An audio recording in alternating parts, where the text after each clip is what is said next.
YouTube! What's up, guys? This is Mike. This is Jenny. Pratt Family Homestead. Hey, I'm all excited again. As you know, we just got a bunch of our pork back from the butcher. We got, I don't know how many pounds of bacon and sausage and pork chops. Well, then I decided I need to make my own bacon. But all of our pork was already made into bacon. And you know me, I get something on the brain and I gotta do it, right? So I called another meat market here that's local, and they carry pork belly. So I went down and got me a 5-pound slab of pork belly here. And I am going to play and start learning how to cure my own bacon, smoke it, because the probably close to 30 pounds of bacon that's in the freezer now isn't good enough. It's never good enough. There's never enough bacon. But working towards that step of doing our own butchering, which I would kind of like to be there in about 2 years. I think next year I need to have the butcher not smoke anything, not do anything with the hams, not do anything with the bacons, or pork bellies, and I'll do it. Now that'll save us about a third of the cost at the butcher.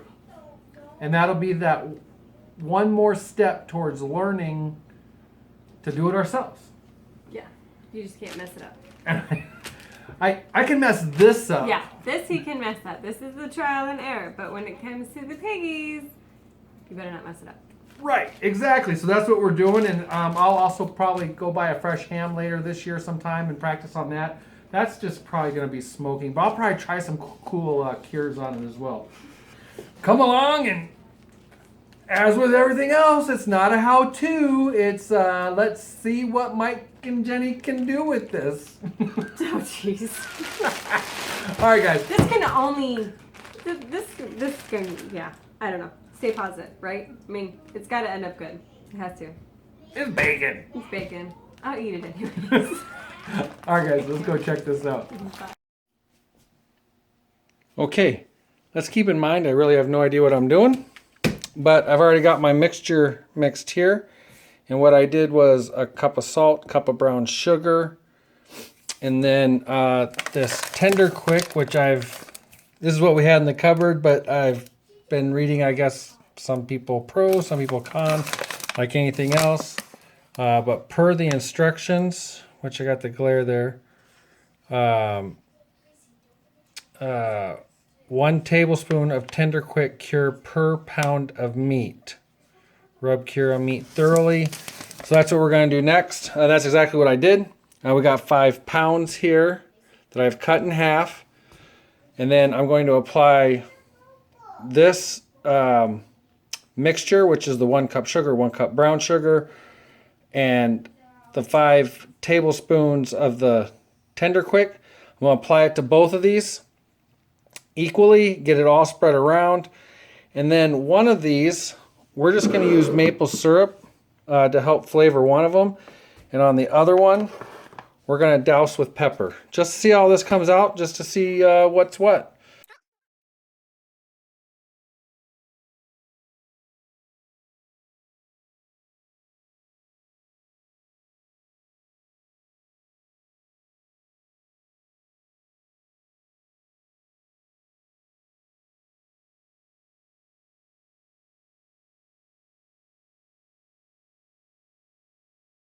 So the plan is we'll be flipping these every day in the fridge for the next 7 days is what I'm going to go with. And I don't know. We'll see how awful it turns out.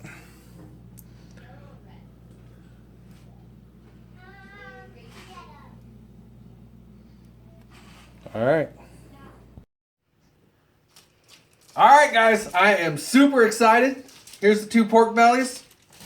You can see, I don't know if Jenny can really get in there, but they have drawn out a lot of fluid. Oh yeah, that's very noticeable. And these feel a lot firmer. It's really cool. I will admit I didn't get to flipping these every single day, but they got flipped a lot. We are on day 7 or 8, I think. 8. I think it is 8. So what we're gonna do is we're gonna drain these. Then we're gonna wash them off or rinse them off in some warm water. And then we're gonna pat dry them with some paper towels or something and let them dry on these racks for a couple hours until they're as dry as they can be. So let's see how much juice comes out, or fluid comes out of these.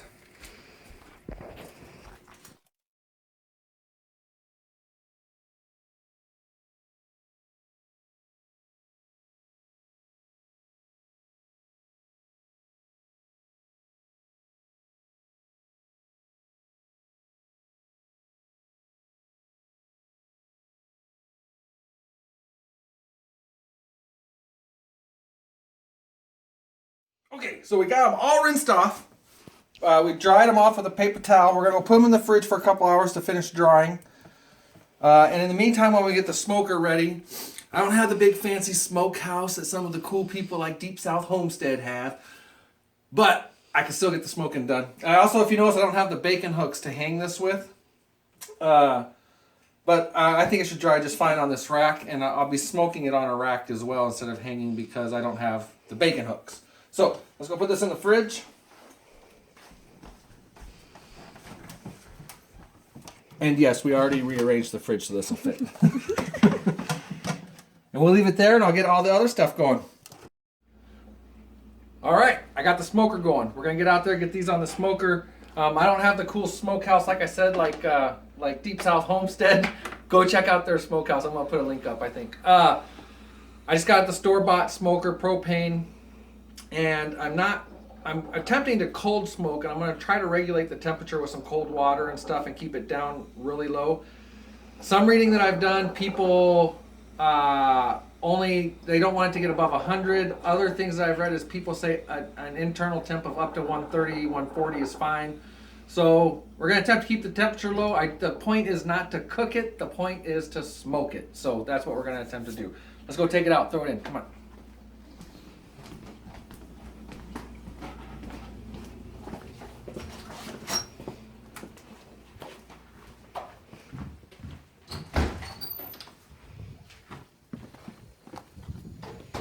So right now it is running about 200, which is a lot more than I want. I'm gonna go ahead and throw it in. But I know my smoker, and so I put this pan right here that I'm gonna keep cold water in. Let's see. Ooh, that's pretty hot.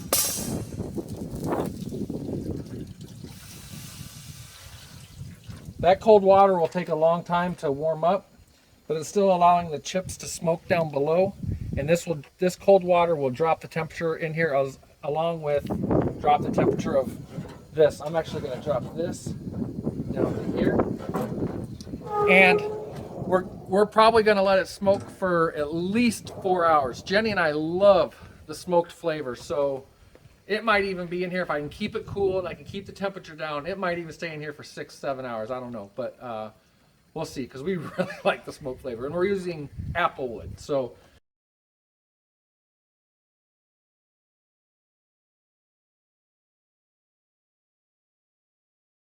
okay guys, so the smoker's done. We got our pork bellies right here. We had a little bit of smoker complications. We didn't smoke it quite as long as I wanted. I ran out of apple wood. I wouldn't have thought I would have, but I did. But still, they got smoked for just about 4 hours. So I'm also wondering, and you guys can probably tell me, if I should have trimmed all this up first. Either way, it's fine. So what we're going to do is we're going to have a little taste test here real quick. This is the pepper one, and I'm thinking about re-peppering it. And this one is the maple syrup one that I did. So they came out looking great. Now the only thing left is a taste test. See how it goes. All right. So when the skillet's warmed up, we'll come back and show you guys some tasting. Okay, guys, I got these sliced. This is the pepper one. This is the maple syrup one. A lot of videos, like I'm going to refer back to Deep South Homestead again. Danny over there recommends washing these off in, I think it's cold water. I elected not to, only because I want to try it without rinsing it. And then on my next batch, I will try rinsing it. So that's the only reason I elected not to. Since Danny recommended it, I probably should have, though. But we're about to fry up some in that pan right over there for a taste test. And I'm excited. This looks really good, and it just smells so good. So, oh man, this smells so good. But take a look at this. Look how thick I cut these pieces. Holy cow! The next flavor is not cut so thick, but still, I don't think we're going to be complaining about that. Oh, looking good.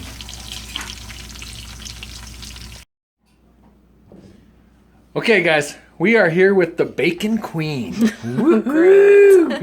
All right, so here we go. I got it all sliced up. I got to work on my slicing skills a little bit. Some of this is pretty thick, like I just showed you in the frying pan. This half, the maple syrup half, was extremely fatty, and it just kind of all started falling apart. This side was quite a bit nicer. I mean, look at that. Holy cow. So here we go. Over here, we got some maple syrup and some of the pepper kind. And we've already tasted it. We really like it. Go ahead and taste it, Mom. Tell me what you think. Which one is that? This is the maple syrup. What all did we put in it? Maple syrup. Salt, brown sugar, and maple syrup.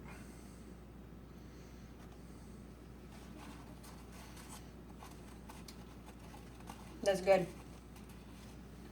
It's that was a really thick piece. Definitely really salty. We're gonna have to work on that. Right. It's pretty salty. So we thought it tastes really good, but we're gonna try a fix for the saltiness. yeah, it is. That one has a sweetness, but it is salty. So we had commented. So just real quick, so you think it's got some sweetness from the syrup? It does have some sweetness to it. Yeah. Okay. And the apple would probably help with that. Yeah, I think. Well, yeah, I'm not quite sure if the sweetness is because of the syrup or maybe the brown sugar or the apple. Yeah, but like I said, we've already all tasted those. some. Yeah, all those have sweetness to it. So, Right. But you can definitely taste the sweetness through that one. So we just got to work on the salty part. Okay, I'm going to. This is the one I had doused with peppers. Yeah, this is the or pepper. Pepper.